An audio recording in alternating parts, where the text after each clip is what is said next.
Hello, everybody. My name is Dani with Realistic Intentionality, and I have a very special guest today who I'm super excited. He is a big inspiration of mine, making things happen locally, promoting local artists. It's truly the thing that lifts people up into the limelight, and it is such an amazing act to do with your energy. So, with no further introduction, I'd love to welcome Mr. PAPoppin. Hello, hello. Thank you so much for being here. No problem. I wanted to ask you, so what got you motivated to start this digital media company to focus out of Reading and to, put a limelight on all these amazing PA artists? Oh, yeah, we're trying to do PA, but we're also trying to go further than just that. But it all started with my boy T-Rock. He's one of our team members. He posts content for us, makes some edits. He hit me up because he saw I manage music artists. Shout out ADHD for life.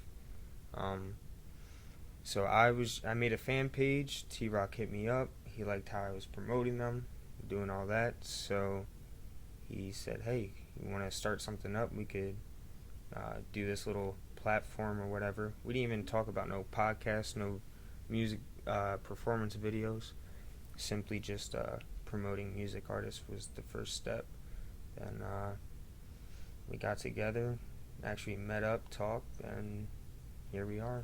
It's been about a year and a half since we started, but taking things seriously, it's only been maybe about a year.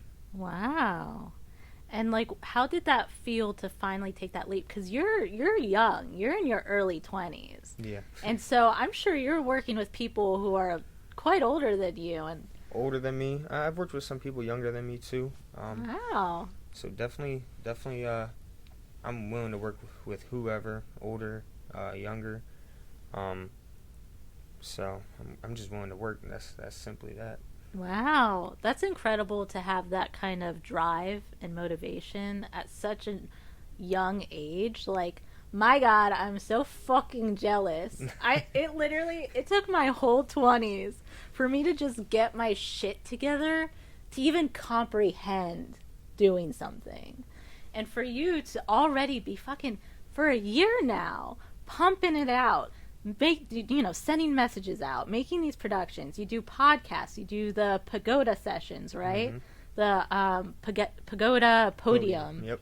That is so fucking sick, because the pagoda, for you guys that don't know, the pagoda is seriously the trademark of the city of Reading that we are near. 100%. The Reading Railroad as well, and apparently Reading's known as the Pretzel City.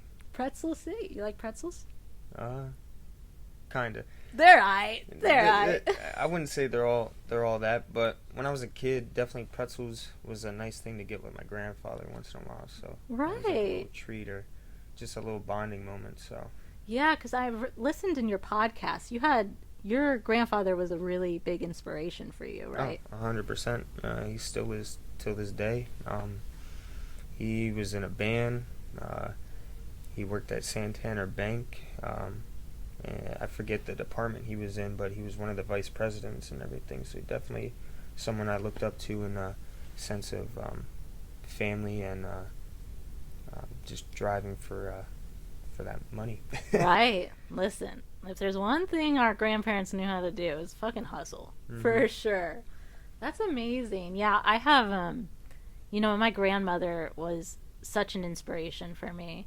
She was truly one of the most kind and empathetic people in my family, and she's since passed away, but I'm so grateful to have had her as an inspiration, because when you can connect with your ancestors, you have them in your DNA. So it's not only are you psychologically, spiritually connecting with them, but you're also really doing well by your genetics of connecting with their story, their lineage. So even with you working with all these musicians, you're connecting with your grandfather's love of music. Oh, yeah. And his own pursuits. And that is so incredible.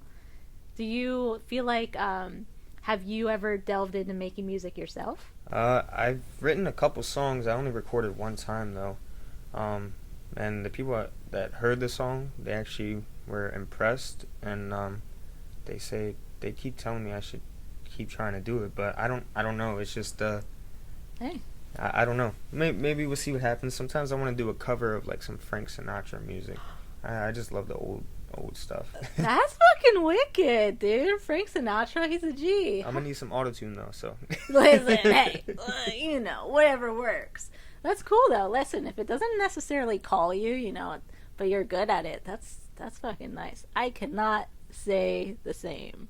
I can't sing. I can't play any instruments. I've tried. My entire life I wanted to make music, and I'm still open to it. Mm-hmm. I can kind of play bass, and I can play a few chords on a guitar. So you're more into the instruments, or? Yeah, okay. Dude. Hell yeah. What about the creative writing of the song? I write poetry. Poetry? There you go. I mean, you could do something with that. I used to write a little poetry back in junior high, but. Hell yeah, dude. Fuck yeah. What kind of poetry would you write? About girls? No, just kind of depressing stuff. Oh, true. True, that same. was more my lane, but yeah. Were you emo back in the day? I had a little emo skater phase, yeah. So nice. I think I'm in that phase right now. Right now? Yeah. I recently learned how to skateboard. After I had a baby, I was nothing can hurt. Nothing that. Can hurt? So then I hopped on a skateboard. I was like, fuck it, I'll bust ass, it'll be fine. No, yeah, with my baby mom seeing the birth, that I'm not gonna lie, I got anxious, and I was trying not to show nothing, but till this day she's a little upset with me because I just take the painkiller, whatever that you have to do, because I just didn't want to see you in that pain. Right. No, it is so hard, and that is something I actually talked about it in the previous podcast, which I think is struggling to upload right now. If you know YouTube, it's the uploading time is unreal. But yeah, I was just talking about how birth is so traumatic, and for dads too, because it's fucking hard. You guys, you don't have any power in this situation. No. It felt pretty useless, I'm not gonna lie. Yeah. And it's fucking difficult because you're watching something you're so emotionally invested in, but you have no ability to do anything. And as a man, it's almost your divine masculine urge to produce something. Problem solve. Yes. Listen, every birth happens for a reason, and I did tons of. I was actually going to become a doula, which is a birth support practitioner. So you would be in the room and just talking to them and everything? Mm-hmm. Okay. And support. And so I was going to do that. Then I decided to do a podcast instead, But I really learned that every birth happens the way it's supposed to, I had so many friends that wanted to do the natural birth, and it just didn't work out for them. And, it's a lot like life. It is literally the introduction of life of a new being. Mm-hmm. And so much like life, you don't have control over it. And you have to surrender yourself to the process of it. And it is so aggravating because as a mother, it's your own body and you just want to have that fucking say. But no, not the case. My own pregnancy, dude, I did not have a fucking say in having so much morning sickness, and it's a struggle. Yeah, morning sickness, that I couldn't. I'm not the biggest fan of throwing up or whatever. So oh yeah, definitely can imagine pretty much every other morning at least feeling sick. I would hate that. Bro, yeah, not gonna lie, you dudes do have an advantage of not actually having to carry the baby. Yeah, 100%. I'm thankful for that. y'all go through hell in a sense. That's beautiful. PAPoppin. I love that. Dude, you are so real. And I was so excited to have you on the podcast because when I'm watching your podcast, mm-hmm. I was like, yo, this dude is so real. He's so down to earth. He's so open with his energy, and I was like, this is the kind of person who should be promoting talent and who should be helping people lift their platform. I appreciate that. That's definitely a goal of mine, 100%. Just want to try to help anyone and everyone that could Doesn't matter if it's just music. I'll push a model, clothing brand, business, whatever. I'm there. What are some ventures that you would love to get your hands into in the next year? Oh, nice. I've been talking about this and actually been writing a little script, but like movie directing and everything. Very Working cool. on this short film, this horror short film that I plan on actually putting in production this summer. So we'll see how that goes. Well, PAPoppin, you're in good company because I worked on a film. Oh, really? I even wrote a film. Look at that. I did not know that. So No, listen, vibes attract the tribes. Listen, that was like, look at that synchronicity right there. No, I literally worked on a film that is available. It's out. I don't recommend it if I'm being honest, but it was made, it was done, and I worked with really established professionals, and I'm really grateful for the experience. Mm-hmm. So anything you want to do with that, I can help you. No, 100%. I'll definitely be hitting you up and asking you to come on. And so, what exactly did you do? So I was the creative director, and I also was the key costumer. Okay. So I did all the wardrobe, all the costumes, but it was such a micro budget film that I really had my hands in a lot of things. I helped do some certain like script rewrites. I helped prep the actors, dude, when actors were having meltdowns. I'm an empathetic person, so naturally, and I'm the one that gives them the clothes. I was very much the safe space there. Okay. I also would, I would do a bunch of random production things. I also set up some of the wardrobe department for a big movie that was shot down in Cape Canaveral. It had like Scarlett Johansson and Channing Tatum. It was Take Me to the Moon or something. Take Me to the Moon, okay. I think that just came out where they were like trying to fake the moon landing just in case or something.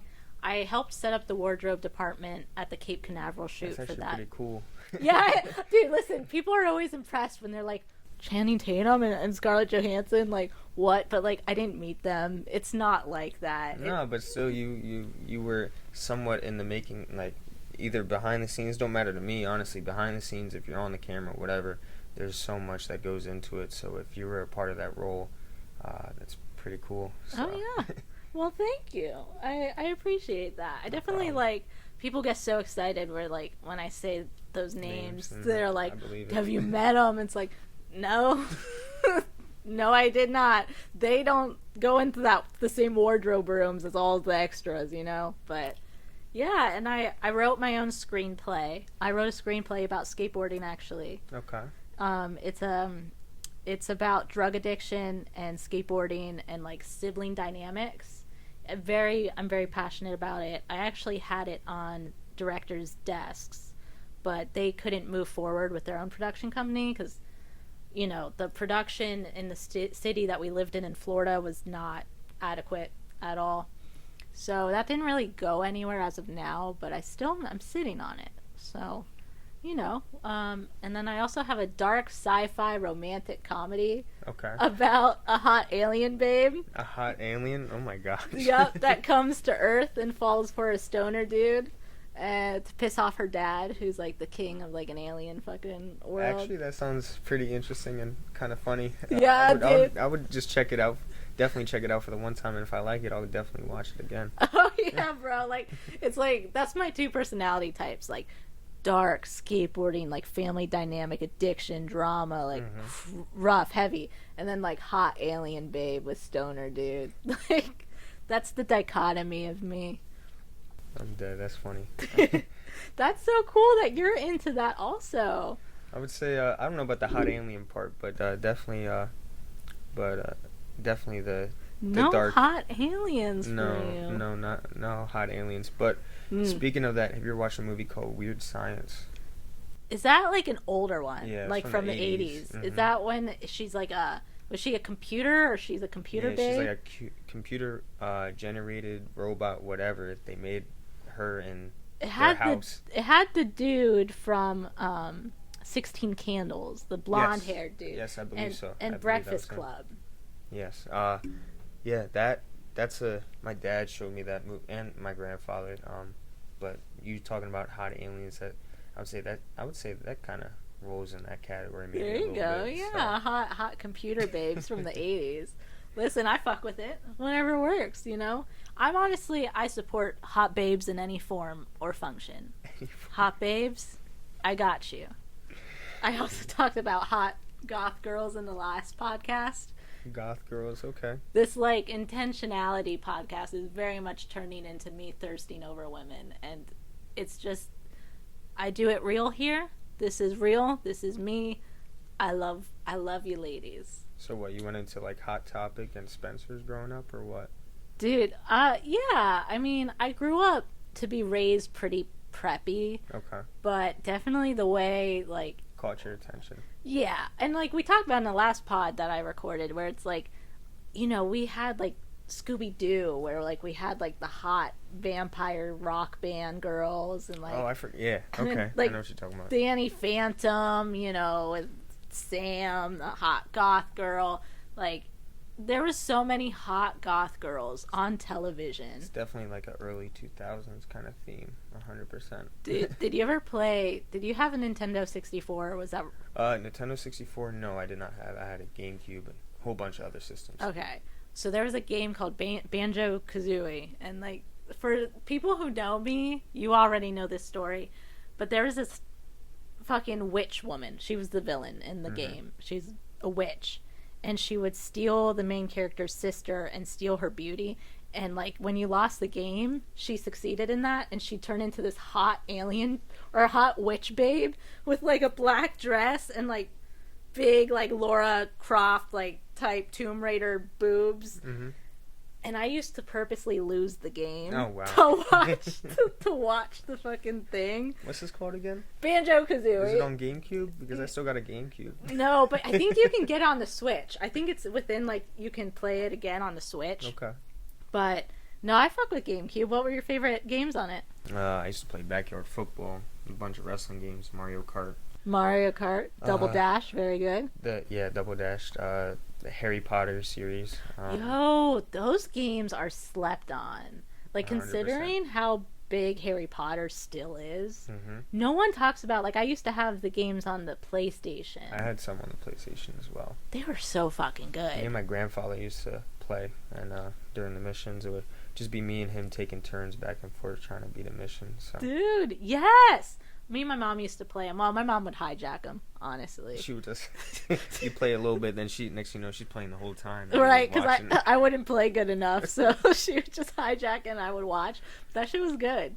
No, hell yeah. Definitely say I've been playing video games since I was probably like 2 or 3 because of my dad. And it's kind of bad, but I was sitting there playing Godfather with him, and so listen, I'm just driving the cars for him and doing little side missions for him. You are a business owner at 22, working, doing all these amazing things. Maybe that was the key. Maybe that was the blueprints, huh? Maybe parents should be taking notes right now. You've turned out great. I think that works out. I'm dead. I wouldn't say great, but you know, you're doing something for yourself, and I'm working on myself. There you go. Yeah, and you have dreams, and you have a sense of faith and personal faith, right? Because I saw on one of your platforms you had some, like, what, scripture or... Oh yeah. Yeah. 100%. So how does your faith impact you in your, like, everyday life? Do you really connect with it? 100% I do, and definitely feel convicted because I've done my wrongdoings and whatnot. But I try to do better, and that's pretty much it. I just try to do better. That's beautiful. No, that's, like, truly, you know, that's what a lot of my platform is about, is just doing better realistically. You know, like, you can't expect yourself to change overnight, and you can't just have these, you know, huge goals that are impossible for you to accomplish, and then you feel like shit about yourself. Like, you need to be real with yourself and just try to be better. Just every day. Just try to connect. I would say definitely physically, mentally, and spiritually. Yeah. Like last year, I was a little over 200 pounds. Now I'm like 172, 175. Wow. So, look at you. Yeah, definitely. And all of them count. So if you're doing bad in one area, definitely it's gonna mess up your other areas. So For sure. No, everything's interconnected. People often have a disconnect with their body and their mind. And it's really unfortunate because now, mental illness and mental struggles are running rampant. mm-hmm. And there are a lot, listen, like, mental health is such a nuanced topic, but there is a lot of physical things that can make it worse. My parents, I grew up in a Christian home, so definitely they were like an inspiration with my faith and everything. But definitely got disconnected probably my teenage years, and that's usually your rebel years, I guess you could say. Mm-hmm. But honestly, recently, I've been, the girl I'm with right now, she's been getting me to go back into church and everything like that. So, been reading my scripture again and just trying to get back into it 100%. That's amazing. I love that. I recently have been trying to reconnect to my faith. I lived at a temple for the past 5 years, like Okay. a Hindu temple where, like, people would pray and worship, and we had all the deities. So we had Christ, and then we had the Indian Hindu deities and Buddha, and we worshipped all of them. But during that, I just kind of lost my own connection. Like, you can follow everything page by page, prayer by prayer, but if you're not connecting your heart and your full self to it, 100%. yeah, you can get lost in it. And so I lost some of my faith, and it caused severe anxiety. I was having like panic attacks all the time, and it really took like mental effort to like remind myself that the things I believe in, the things I connect in, the love that I know exists, and there's really something to say about people that find themselves away from their own spiritual path and then find their way back, because they're the ones that can help people get to the light and figure it out. 100%.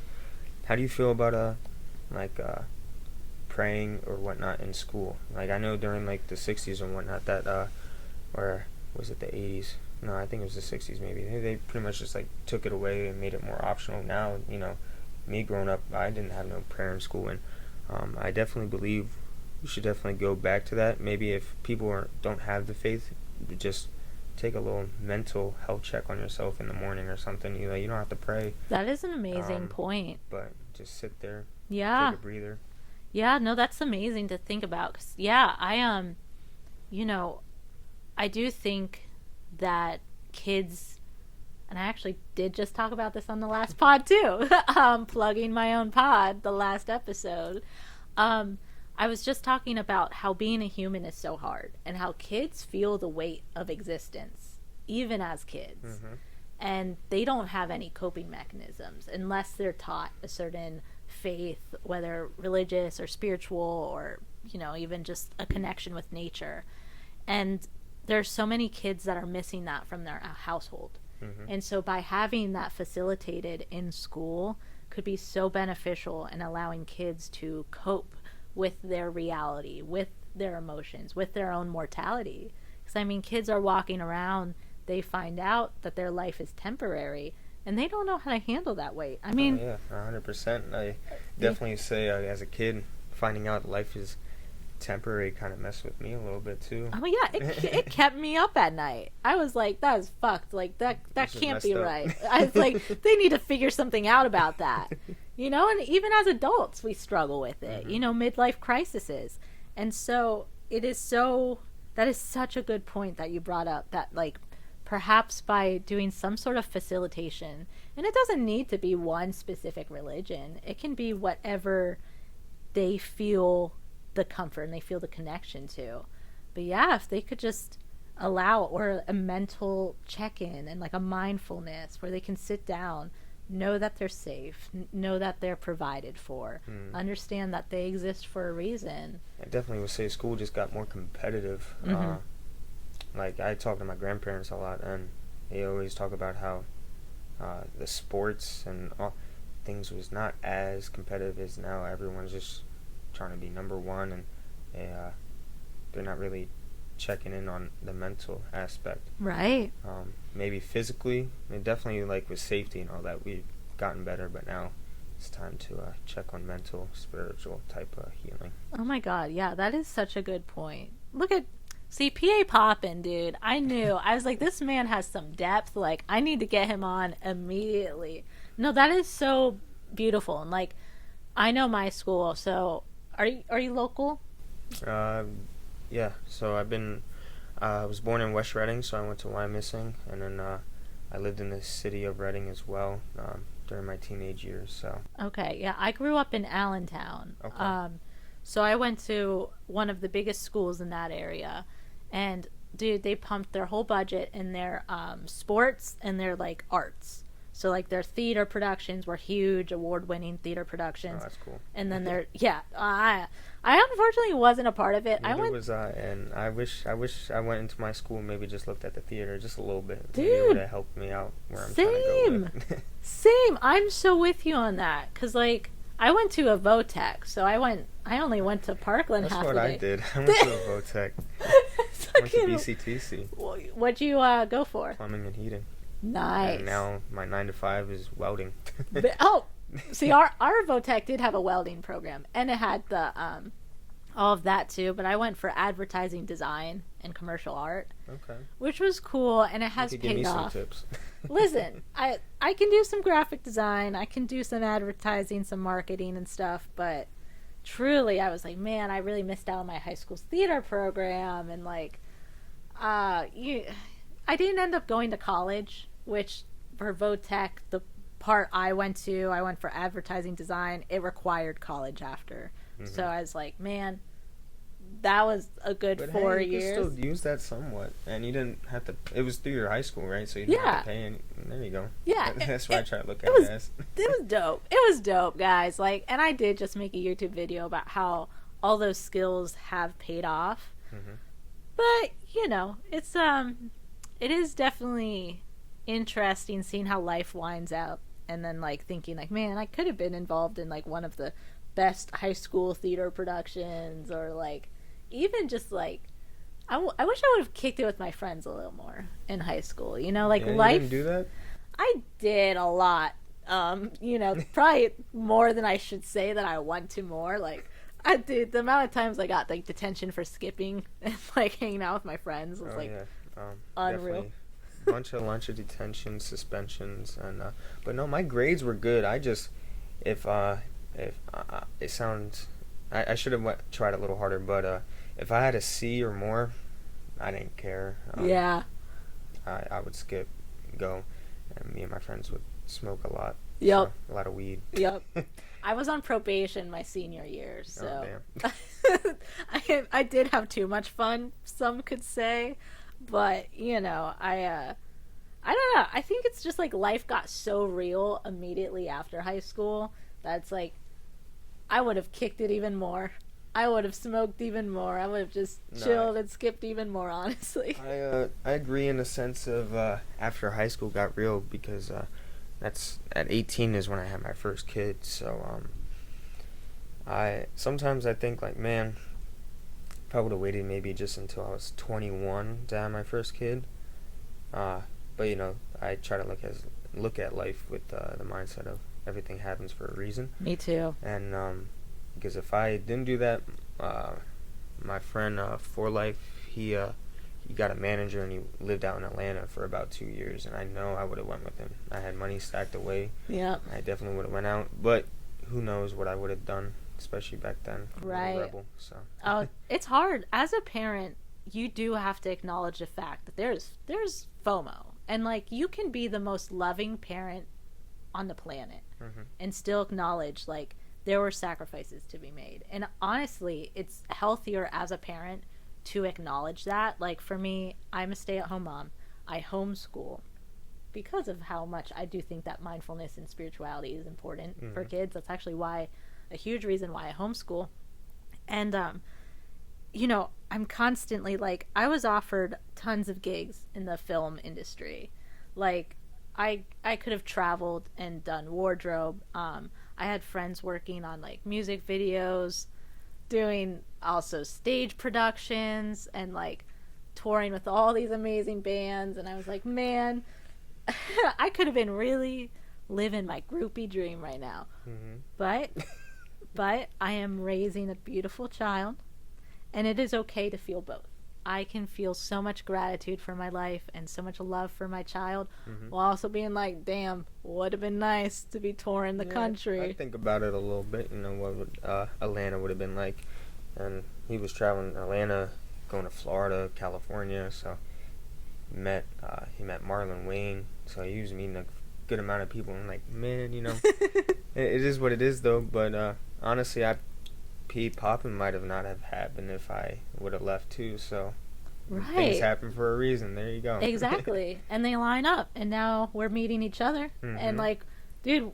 And you got this film, Yeah. and I'm trying to work on this short film. Yeah. This summer, so It's the beginning of a friendship and a collaboration, and it's cool when you can meet someone and you're like, yeah, we both went to VOTech, we both hustling out here, we're both like trying to do our best, we both got kids we gotta handle. Mm-hmm. We with being able to connect and look at that and like reflect on our journey, we can only grow so much more, like.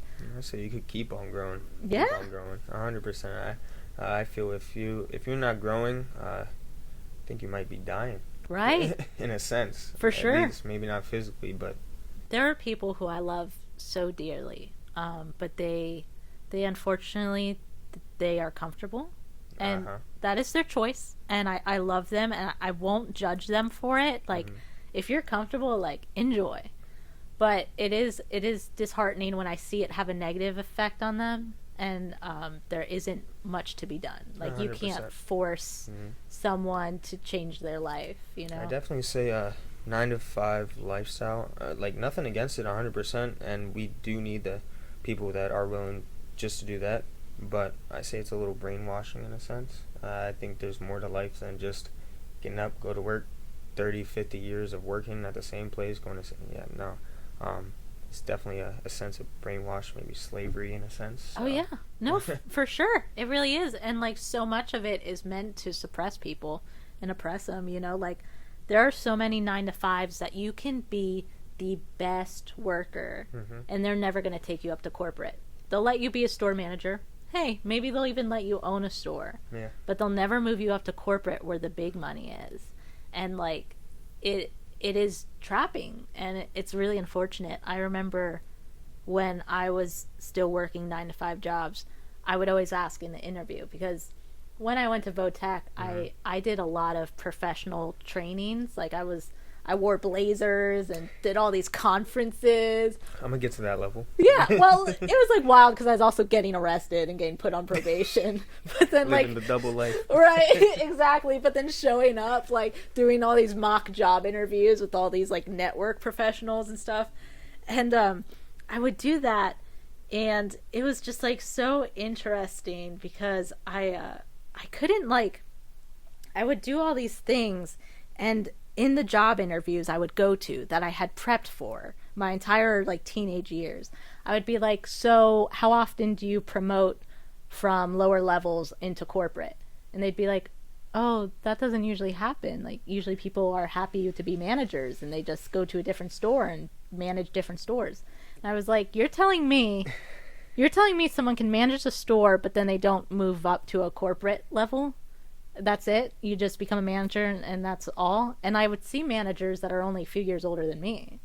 It's like, is that really the ceiling that we're going to hit? That's the ceiling for them, and they're doing that for 30 plus years. Exactly. Kind of crazy to me. And it was so wild that like I would be training as a teenager to like know these questions, and then when I'm finally in the field, it's like it was so limiting. And it was like a trap, and people are brainwashed to expect so little that they take just the tiniest bit of respect. Take the crumbs, yeah. Yeah, exactly. Yeah.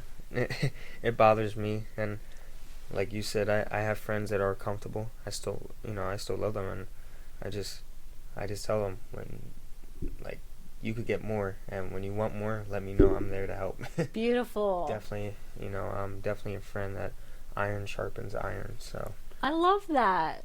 See, that's the whole reason of my platform is like I want people to know that they can realistically help themselves just by having the intention to be more. Because that's that spark of like hope and that spark of like inspiration to do something. That's the most pivotal thing.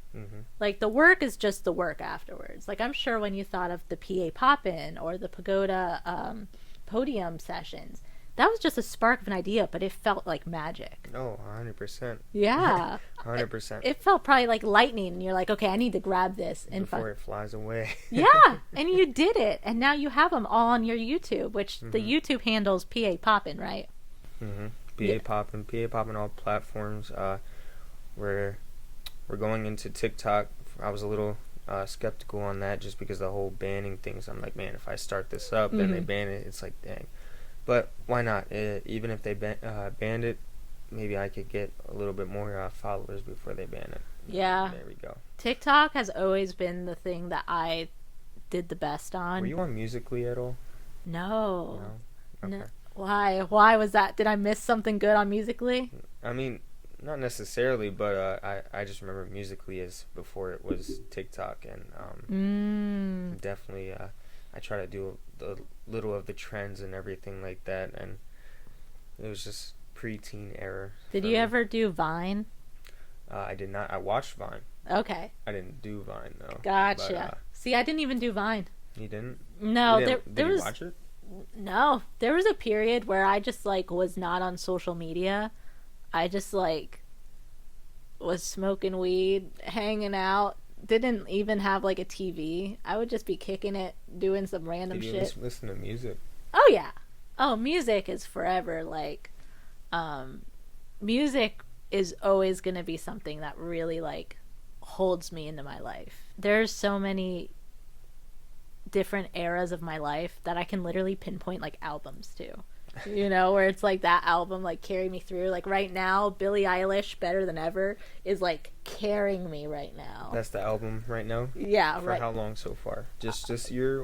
Well, 2024? The past 2 weeks. 2 weeks? Oh, okay. Yeah. Which has been like pretty much while I've been like hustling on this, because like Better Than Ever is like such an album of like self-empowerment and like getting over the people that fuck you over, and like I've needed that motivation. I'd like to take a moment to thank today's episode sponsor, Whiteside Cleaning.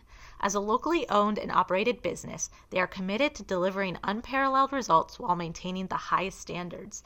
Their team of experienced, detail-oriented cleaners are dedicated to transforming spaces and exceeding their clients' expectations with each and every visit. Whether you need routine cleaning, a deep cleaning, or special event cleaning, they have the expertise and the resources to get the job done right. You can find them at Whiteside Cleaning on Facebook and Instagram, and they are located in Blandon, Pennsylvania. They can be reached at 610-750-0015 or through their email, whiteside.cleaning.services@gmail.com. They are an amazing business owned and ran by our dear friend Leah Whiteside, as she was on one of our episodes already. And I highly recommend you guys reaching out to her company for all your cleaning needs. Seriously, she is amazing. Their company is unmatched, and I cannot recommend Whiteside Cleaning Services more. So thank you so much for sponsoring this episode, and let's get back to it. I know you like Biggie. I know you like Biggie. Yes, I do. And you like Sinatra. I like Sinatra. I do. Like I said, I listen to a lot of going from country to gospel, rock to hip hop. I got even jazz, blue music that I listen to, some island music. I got my Spanish playlist. I got everything. Do you speak Spanish? No. I understand a little bit, and I can speak a little bit. Just because growing up in the city and near the city, I mean, both of my baby moms are Hispanic, so. Gotcha. Gotcha. You better learn quick then. You gotta know when they're saying something about you after you piss them off. I'm still learning. I have Duolingo. I'm learning Spanish right now. I have Duolingo. I haven't used it in like 2 years, but there was a good 6 month period I was on it every day. Dude, no, And it helps. I'm on like day 70 now, and I'm like, I have never been really disciplined with learning other languages. Mhm. I'll tell you what, Duolingo is a fucking So game what are you learning changer. right now? Spanish. Spanish? Okay. Yeah, I would ideally like to move to Central America at some point. Really? That's like your goal, dream, or whatnot? Yeah, I would love to move to like Costa Rica would be my dream. Panama would be my second choice. And I would really like to have some property, build my own house, have a little homestead farm. I'd like to have chickens and like a horse and maybe like a goat or two. No, I definitely agree in that sense. My grandparents built their house. So definitely my mindset is a ranch or maybe out in like the woods. Have maybe a lake that I could be near or something. Yes. Be away from chaos. I had my grandmother get me for Christmas a couple books on like survival medical stuff and just little things like that. And she asked me if I was moving out in the woods, and I said, well, it'll be cheaper. So. Yeah, there you go. Where would your dream woods be? Would it still be in PA? Would it be in this country? I'm not gonna lie. Probably PA. Just simply, I say PA's a little safe compared to a lot of. We got the mountains, so it's just rare for big earthquakes or floods or anything like PA that. is very nice when it comes to like natural disasters. Like a little on the safer side. So, yeah, we get blizzards once like every decade. But don't get me wrong, I love to travel. So Yeah. I will travel to the island. I've been to Jamaica before. I've been to the Bahamas. So Ooh. I definitely love to travel. How was the Bahamas and Jamaica? I've never been. Now I will say that was all to my grandparents, so I thank them a lot for that. Thank you guys.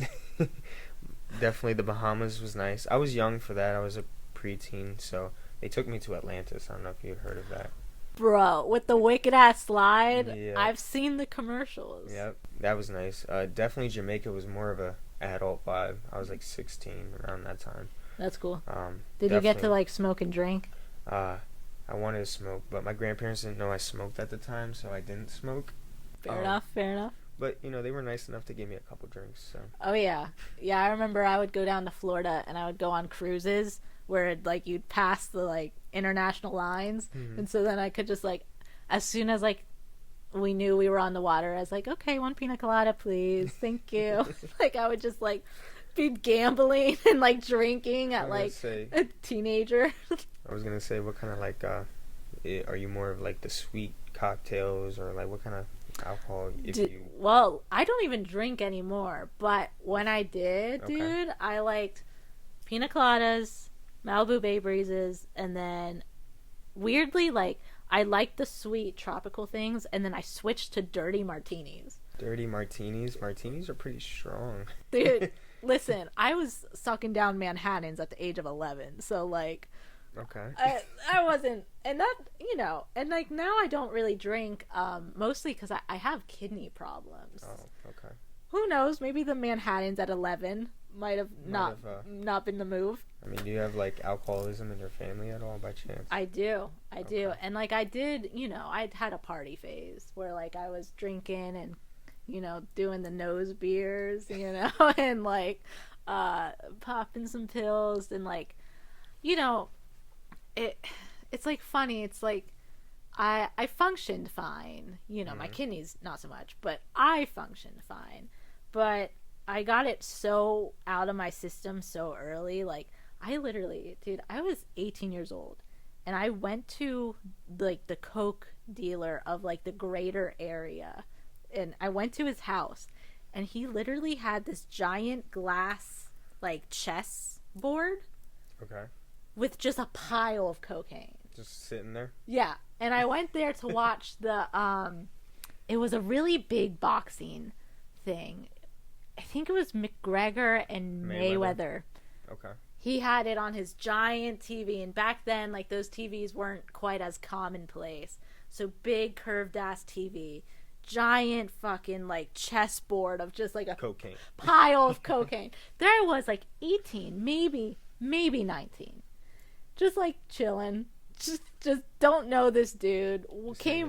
came with a dude who was like twice my age, and I was like, "We ready to do coke yet?" Like trying to pretend I was into boxing, like not giving a fuck. I was like, "When are we getting the coke, buddy?" And it's like once you hit that level so early on, it just, I was like, okay.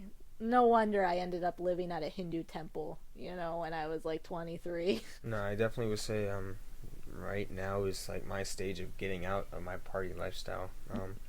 So because of me doing it young, 100%. Yeah. 100%. So right now, I mean, I cut back a lot on my drinking.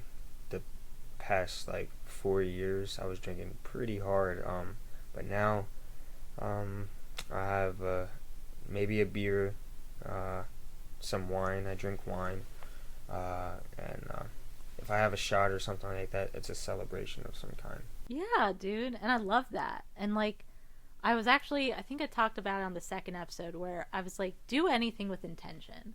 So like drinking, like as a celebration, as something to commemorate, like that is beautiful. Like truly, if I didn't have kidney issues, like I totally like would be all for like the celebratory like champagne and stuff. Dude, I was even at my friend's wedding and like I accidentally drank a little and I was like, I actually spit it out of reflex because I was like, what the fuck was that? And like the fizzies had gone into like my drink or whatever. And it's like doing things with intention is the most important part. I was telling my friend Trish, who was on the podcast, I was like, roll cigarettes with intention, like give little affirmations into the tobacco spirit because tobacco is a plant, and like alcohol does have a rich history with humanity. Mm-hmm. Like connect with these elements of these ritualistic things, and like you're not going to abuse it. Like you if you are honoring the ritual and the ceremony, it is going to be so much harder for you to abuse anything, whether it's drinking, cannabis, tobacco, plant medicine, psychedelics. Like do it with ceremony and you'll be fine. Yeah, I wasn't doing that for a long time. Yeah. I was doing it pretty hard. And, yeah. Right now, my grandparents, if you're watching this, you could turn this off. But definitely, summer of 2019 is definitely a memorable summer. It was the summer before I had my first child, and this is when my parents got divorced and everything like that. My mom left for like the whole summer, pretty much a good 2 to 3 months. So, and my dad went into a rehab. Mm-hmm. So I had the apartment to myself, and I was introduced to some strippers and everything. They were 21, so they were able to get alcohol, and I had the freeze. So oh man, it was a lot, and I was dealing a little bit, so that it was just a wild summer, and that's definitely when my drinking kind of became a problem in a little way. Right. I have alcoholism in my family and everything. Uncles, grandparents that died of liver failure and all that stuff. So it definitely was like a kickstart. So I'm glad right now that I got to the point where, okay, yeah, I'm doing too much. I would finish bottles by myself. You have the awareness. Yeah, and I would be... it's definitely a problem when you're drinking a half gallon and you wake up the next morning and talk about, yeah, let's drink again. It's yeah. a problem. And you're by yourself. Yep. Yeah, that's kind of a problem. Dude, yes. I remember, like, I had gotten to a point where it was like, next morning, go ahead, do it by myself. Dude, I would take a wine bottle into the shower with me. And it's like, listen, we've heard of shower beers, but like a shower wine bottle, like, girly, that doesn't look good no matter what. Yeah, I mean, listen, when you go through it so young, you do get a chance to have your redemption so much sooner. I mean, look at you. You're not even 23, right? I just turned 23. Happy birthday. Thank you. You are 23. You've already have all this wisdom of, moderating yourself and all those pleasures when a lot of your peers are just getting out of college and still kind of on the party. And there's a lot of people that in high school that I knew, and they that didn't smoke or do anything, and they're going into their face Right. 100%. Yeah, It's and like, they're wow. doing it later. Yeah, you have that wisdom so much sooner, and you're not also have the wisdom of like starting your own business, chasing your dreams, having these relationships, having these children. Like you told me like you're like an old soul, Hmm. and truly it shows. And you also are so much more mature for your years, considering the experiences you've had. Yeah, and I hear that a lot, and I probably won't stop hearing that. Yeah, no, I always heard it too, and it'll always be the case. And so, how do you use that wisdom to carry yourself in business? The wisdom more so is just consistency. Mm-hmm. Definitely use that. I kind of compare it to other things in life. Like I was on the high school wrestling team, and definitely that if anyone wrestled or anything, definitely they know, or combative sports in general, it's probably like one of the hardest mental sports that you would have to go through. Mm-hmm. So that definitely assisted on that. But honestly, the consistency. So I'm going to the gym. It's like building a muscle. So Mm-hmm. when you first start off, you're not gonna get what you want, see what you want, but you just gotta keep going, and it's gonna build. It's Oh gonna yeah. build, and baby steps is better than no steps. And uh, there will be a time where you will either fall back or get a pause moment, Mm-hmm. and that's when it really shows if you want it or not. Oh, for sure. I recently wrote that discipline is not a miracle; it's a muscle. Hmm. You have to discipline yourself. You have to understand you need to be consistent, and you need to check in on yourself, and you need to trust the process. It's like that instant gratification. What the things that are truly worth pursuing are not gonna have that instant gratification. And honestly, I feel if you do get the instant or uh, like a music artist, he makes a couple songs, then his fifth song blows up. He doesn't what is it, actually look at what he's done, Right. and cherished it in a way, Right. and if you get that instant, it kind of ruins it for some people. Oh yeah. And then I mean, you could just see a lot of the one hit wonders or whatever.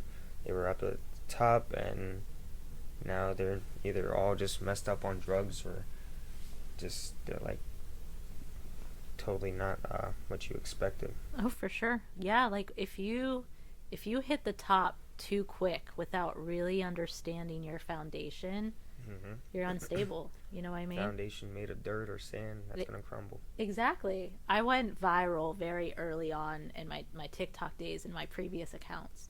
Like I went, you know, 6-figure viral and had people like tagging these huge creators in my content and stuff. And like I had just started making TikToks like that month, and I was like, "Oh, this is easy. Like this is no problem. Like I got this handled." And then I hit 5 mil on one of them, and it was overwhelming. It was like all the comments were they were trying to like join in on a joke that wasn't I wasn't trying to feed into. And I was like, okay, like do I exploit this? Do I like run with this, or do I like stop and think about what I actually want as a demographic? Do I want the demographic of people just trying to joke and get likes on their comments, or do I want a demographic of people that are going to take my content and use it to like better their lives? Better their lives, take it more seriously in Right. that sense. Because at that point, I was, because I had hit those decent numbers early on, I was like, oh, I just know the easy tricks to go viral. Hmm. I didn't really give a shit about the content I was putting out. I was like, oh, I just want to hit. You just want more numbers, more numbers. Right. Hmm. And then I realized it attracted people that didn't give a fuck about me. They didn't give a fuck about my message because my message was nothing, And so I backed off, and I spent years reflecting on like what kind of content do I actually want to do. And I realized like content that helps people in real doable ways for free, never paywalled, never exploiting them, never trying to push them to do anything they don't want to. Just like empower yourself, make your own path, carve your own fucking journey. That's what I want to do. That's what I want to help people do. And like even though the numbers are so much slower and I'm building from zero instead of switching with all my platforms that have all of the fucking thousands of followers and shit, I was like, this is so much more meaningful because I'm connecting with a fan base that actually cares. I'm making a foundation that's sturdy. It's not made of fucking sand. It's not going to crumble the first time I get hit with a viral wave, you know? And that is so, it's just so, like, empowering to, like, be able to be like, you know, fuck the numbers, fuck expectations, fuck what people think this should be. I'm going to make it what I want it to be. 100%.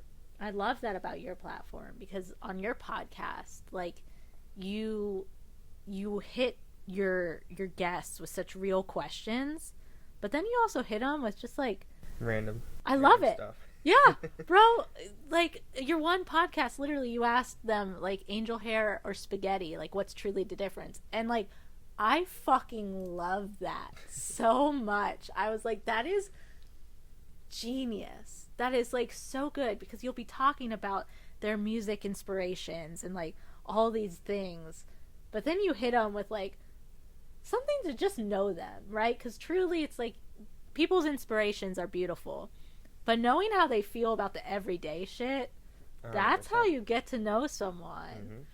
Dude, so like I like watched your content. I was like, man, this dude is legit. Like he's gonna do stuff around here. Thank you, appreciate it. Yeah. Honestly, I'm like I said before, I plan on going more than just PA and whatnot, but the people in the city, I definitely want to help them get like a platform on their own in some form, some fashion. There's definitely a lot of talent in the city, but we're just so small, and people just fight with each other more than actually trying to work with each other. So we can get more of a clout base, more eyes, more attention on this small city. Have you ever hosted like an event? Yes. I've hosted a few, then I co-hosted. I used to work with a studio, HTM Studios, currently not in business anymore, but we threw a couple shows. I plan on throwing a show with myself, maybe with another collab with Summer Never Dies. They throw a lot of events. I might collab with them. But I had one last summer with Josh JDS. JDS never missing.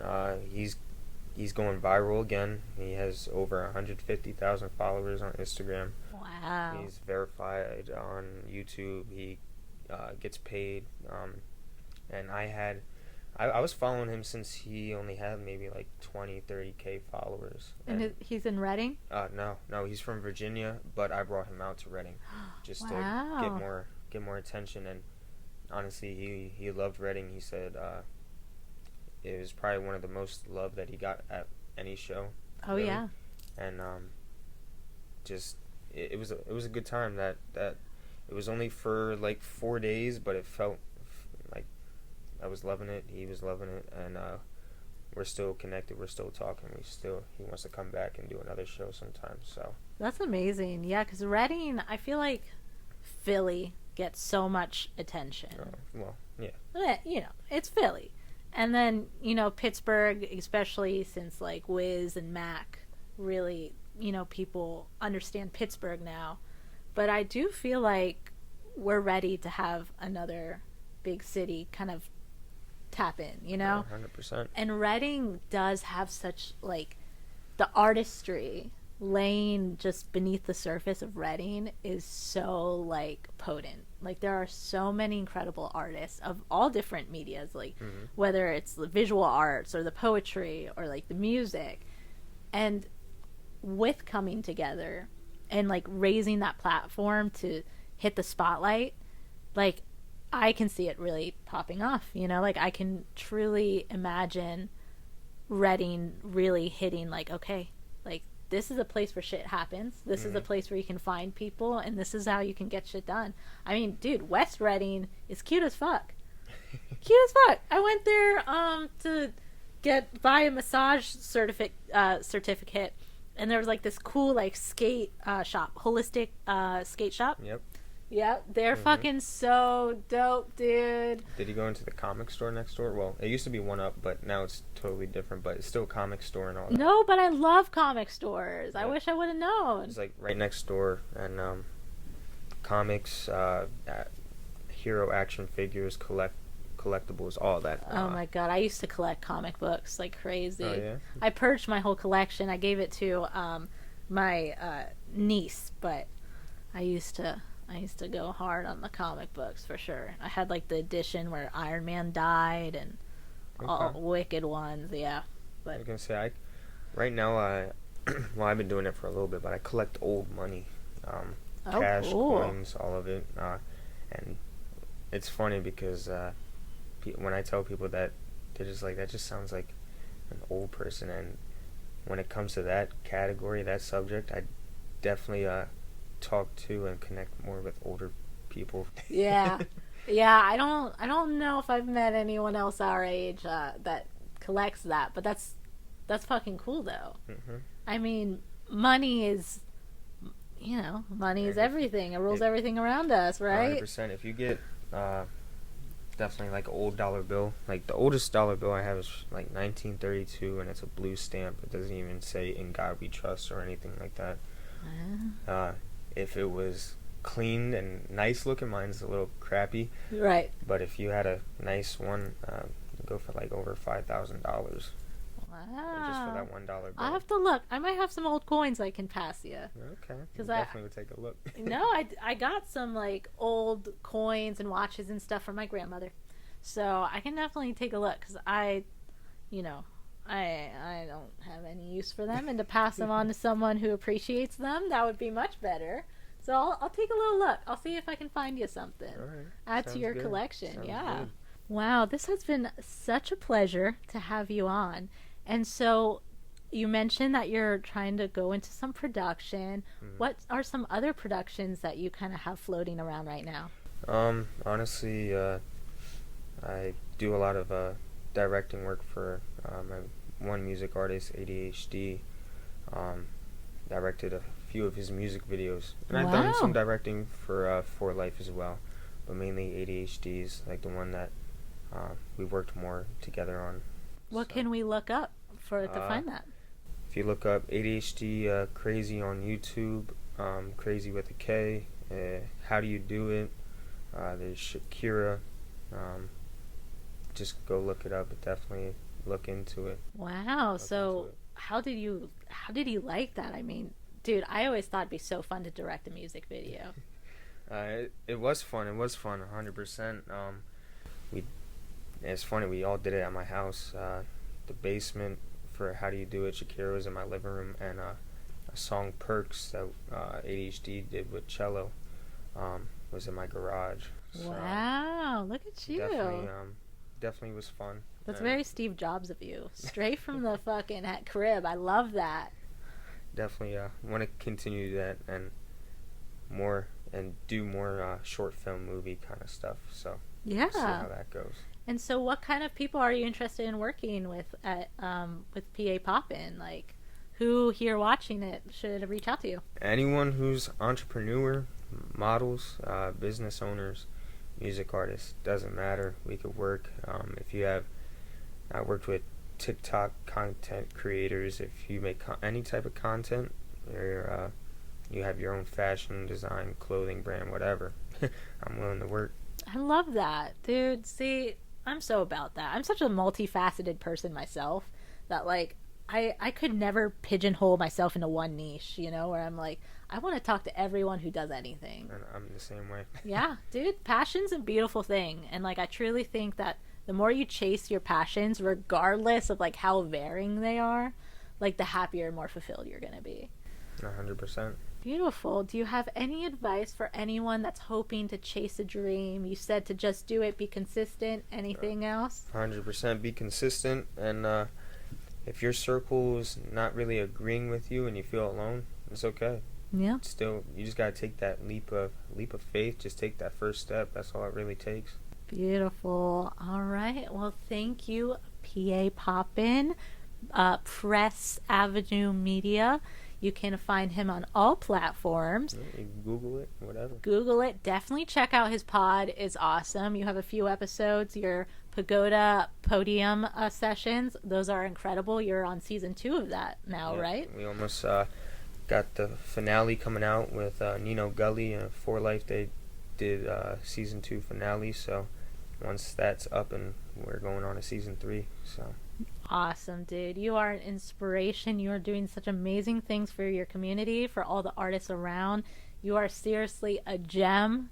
You're doing all that the world needs. I'm so grateful for you for coming on, for sharing your wisdom. Thank you for having me, honestly. Dude, no, anytime. Dude, I'm down to kick it whenever. And let's collab on so many other things. Like, Well, you said you did the movie stuff. Definitely will be in touch with you. I need some help with this. Oh, yeah. Screenplay and everything. dude, yeah. We'll stay in touch. And so thank you guys for listening to this episode of Realistic Intentionality. Do not forget to check out PAPoppin on all platforms. His content is awesome. Now, you are amazing. You are worth it. You are worth getting the life that you dream of. You exist for a reason, and I know that's within your capacity to fulfill your dreams. So thank you so much for listening. Thank you so much for being here. Bye.